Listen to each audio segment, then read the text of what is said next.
સુરતના Kapodra police station હદ વિસ્તારમાંથી એક યુવકના અપહરણની ઘટના સામે આવી છે। વરાછા વિસ્તારમાં આવેલ રંગ અવધૂત સોસાયટીમાં પરિવાર સાથે રહેતા આકાશ કુકડિયા નામનો યુવક ઓનલાઈનનો ધંધો કરીને પરિવારનું ગુજરાન ચલાવે છે। આકાશ કુકડિયા બપોરના સમયે ઓફિસ જતો હતો। તે સમયે કાપોદ્રા સરકારી ગોડાઉન પાસે કાર અને બાઇકમાં આવેલા ઈસમો દ્વારા આકાશનું અપહરણ કરવામાં આવ્યું હતું। અપહરણ બાદ યુવક પાસેથી 1 કરોડ માંગ્યા હોવાની ફરિયાદ કાપોદ્રા પોલીસ સ્ટેશનમાં નોંધાઈ છે। આ સમગ્ર મામલે પોલીસ દ્વારા તાત્કાલિક અસરથી 3 ઈસમને પકડવામાં આવ્યા છે અને 4 લોકોને વોન્ટેડ જાહેર કરી વધુ તપાસ હાથ ધરી છે। તારીખ 24/12/2024 ના રોજ બપોરે આશરે 1:50 વાગે 13:50 વાગે પોલીસ કંટ્રોલ રૂમમાં એક ફોન જાય છે કે પોલીસ મદદની જરૂર છે।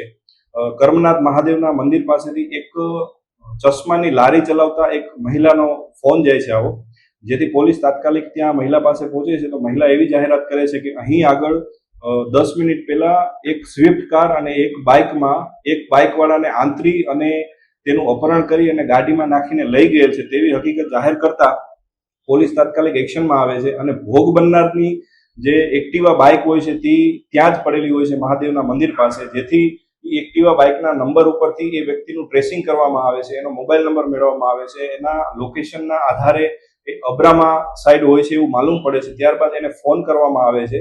અપહરણકર્તાઓએ એને અબ્રામા રોડ ઉપર મારી અને ઉતારી દીધેલો હોય છે, તેથી તાત્કાલિક પોલીસ ટીમ ત્યાં મોકલવામાં આવે છે અને ભોગ બનનારને પોલીસ સ્ટેશન લાવવામાં આવે છે। ભોગ બનનાર એવી જાહેરાત કરે છે, ભોગ બનનારનું નામ આકાશ કુકડિયા હોય છે, તે માતાવાડી વિસ્તારમાં રહે છે અને નાના વરાછા કાપોદ્રા પોલીસ સ્ટેશનની હદમાં ઇલેક્ટ્રોનિક્સની ઓનલાઈન ડિલિવરીની દુકાન ચલાવે છે। અને એના જાણવા એવું મળે છે, હકીકત પોતે એવી જાહેર કરે છે કે આજે બપોરે જ્યારે એ જમીને પરત દુકાને જતો હતો ત્યારે કોઈ અજાણ્યા માણસો તેનું અપહરણ કરી ધરાર બેસાડી મારી અને લઈ ગયેલા અને રસ્તામાં એવું જણાવતા હતા કે તમે 10 કરોડ રૂપિયા રાજકોટથી આવેલા છે, જેમાંથી 1 કરોડ રૂપિયા આપી દે, જેથી મેં ના પાડતા કે ભાઈ મારી પાસે કોઈ એવો મૂકીના પૈસા નથી કે હું કોઈ એવો પૈસાવાળો માણસ નથી, મારી પાસે જે છે એ 20,000 રૂપિયા છે, એનાથી વિશેષ મારી પાસે કાંઈ નથી। તેથી એ લોકોએ તેને મારી અને ત્યાં ઉતારી દીધેલો।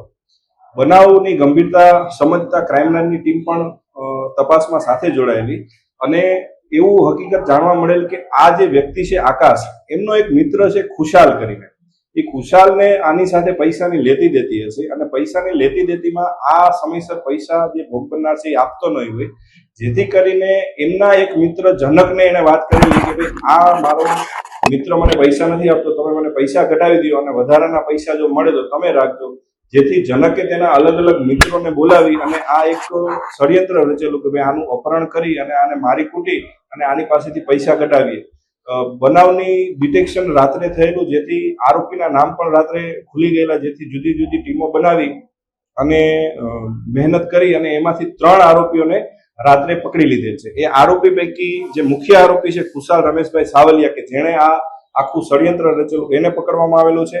એક હાર્દિક મધુભાઈ ખુમાણ છે જેને પકડવામાં આવેલો છે, જે અપહરણ કરવામાં સામેલ હતો, અને એક કેવલ ભરતભાઈ કાકડિયા છે। આ 3 આરોપીને ગણતરીના કલાકોમાં જ પોલીસે પકડી લીધા।